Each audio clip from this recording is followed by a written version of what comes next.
नमस्कार दोस्तों, मेरा नाम अपूर्व मिश्रा है और मैं कानपुर का रहने वाला हूं। और बड़े दुख के साथ मुझे आज आपको यह बताना पड़ रहा है कि मेरा कानपुर आज एक बुरी नजर की चपेट में है। वो बुरी नजर क्या है वो अगले 5 मिनट में आपको बताऊंगा। मेरे साथ जरा बने रहिएगा क्योंकि ये खबर आपके लिए जानना बहुत जरूरी है। दरअसल कानपुर में लव जिहाद गैंग पर एक हिला देने वाली रिपोर्ट सामने आई है।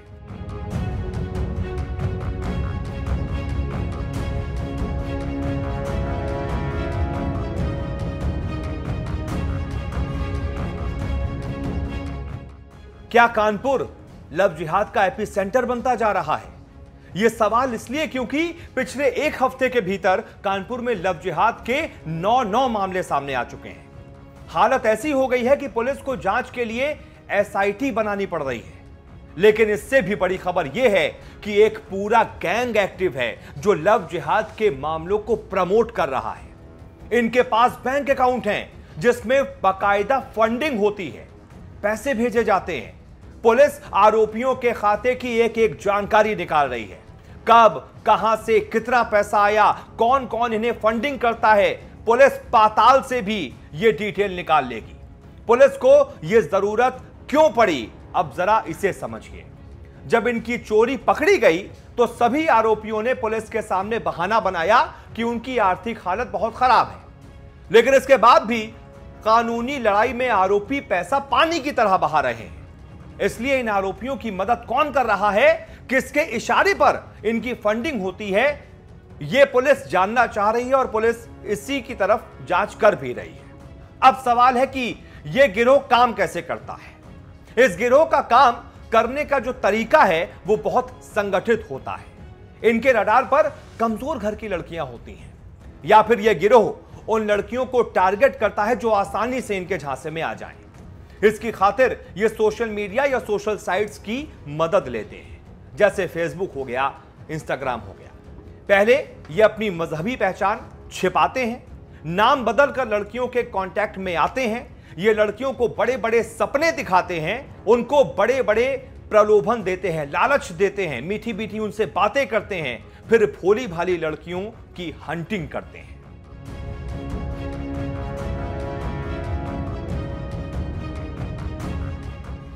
पीड़ित लड़की के परिवार वालों और कुछ संगठनों ने पुलिस को यह जानकारी दी है कि यह पूरा गिरोह ऑर्गेनाइज्ड तरीके से काम करता है।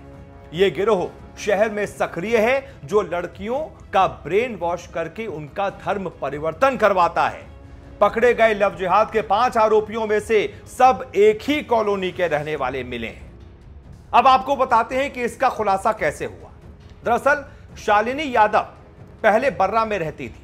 उसने एक मुस्लिम लड़के से शादी की और शादी के बाद अपना धर्म परिवर्तित कर लिया अपने ससुराल वालों के कहने पर, यानी कि लड़के के कहने पर। और उसके बाद ये शालिनी यादव फिजा फातिमा बन गई। शालिनी यादव के घर वालों ने फैजल समेत 7 लोगों के खिलाफ मुकदमा दर्ज कराया। यह फैजल वही लड़का है जिससे शालिनी की शादी हुई थी।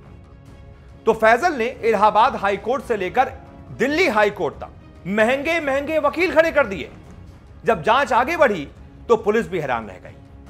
पता चला कि फैजल के पिता एक मामूली सी फर्नीचर की दुकान में काम करते हैं। यह दुकान उनकी अपनी भी नहीं है। अब पुलिस का शक गहरा होता जा रहा था। आगे एसआईटी जांच कर रही है। अब हम आपको बताते हैं कि आखिरकार ये मजहबी पहचान छुपाते कैसे हैं।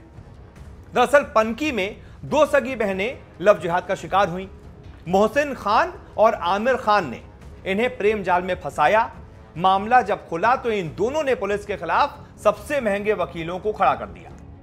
अब सवाल है कि कैसे कानपुर लव जिहाद का एपिसेंटर बनता जा रहा है, हॉटस्पॉट बनता जा रहा है।